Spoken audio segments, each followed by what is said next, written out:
Hello, Munggo Bar naman tayo guys. So dito muna tayo sa ating mixing bowl. Yung mga ingredient natin na nakalagay dito is merong munggo, asukal, tsaka gatas. Yung egg ihuli na natin. So sa mixing bowl na ito guys, naglagay tayo dito ng isang cup ng asukal, isang cup ng gatas, evaporated, tsaka 3 cup ng lutong munggo. Yung pinakuluan na, yung malambot na munggo. So pinaghalo natin yung tatlo dito sa mixing bowl na to. Para sa munggo bar na gagawin ko guys, hindi ako maglalagay ng shortening or oil or butter or lard. So ito lang yung mga ingredients na present, yun lang yung gagamitin ko.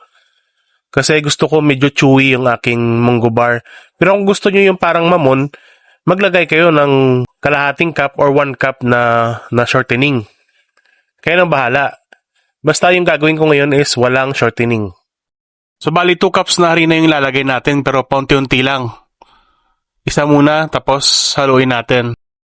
Important reminder lang po, yung 3 cups na munggo na yon, yung pinaglagaan niya hindi ko po tinapon.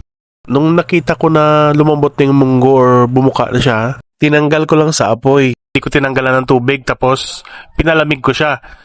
Nung malamig na, sinama ko yung paglagay dito sa bowl na to, yung tubig niya. Kaya nga medyo mamasa-masa siya kahit wala akong tubig na nilagay.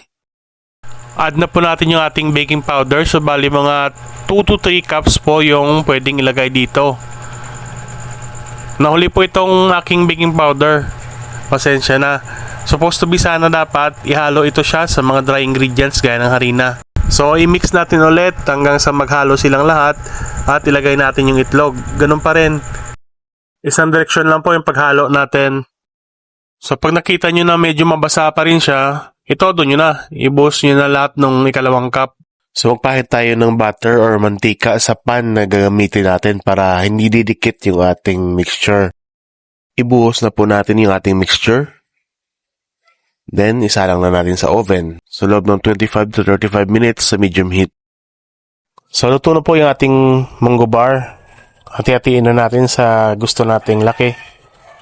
Tapos tanggalin na natin pa isa-isa. May mga dumikit pero natural lang yan.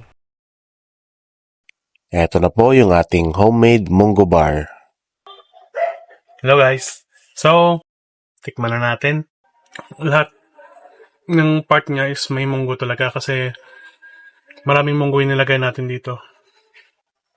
Almost mga 50% yata munggo.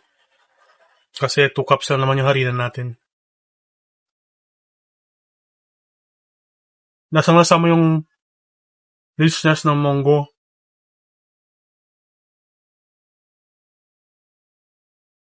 So, instant na masustansyang merienda. Pwedeng baunin to ng mga anak nyo. Huwaan nyo ng mga ganito kalalaki. Tapos pasok nyo sa plastic. So, pwede na. So, kaya sa muli guys. Paalam.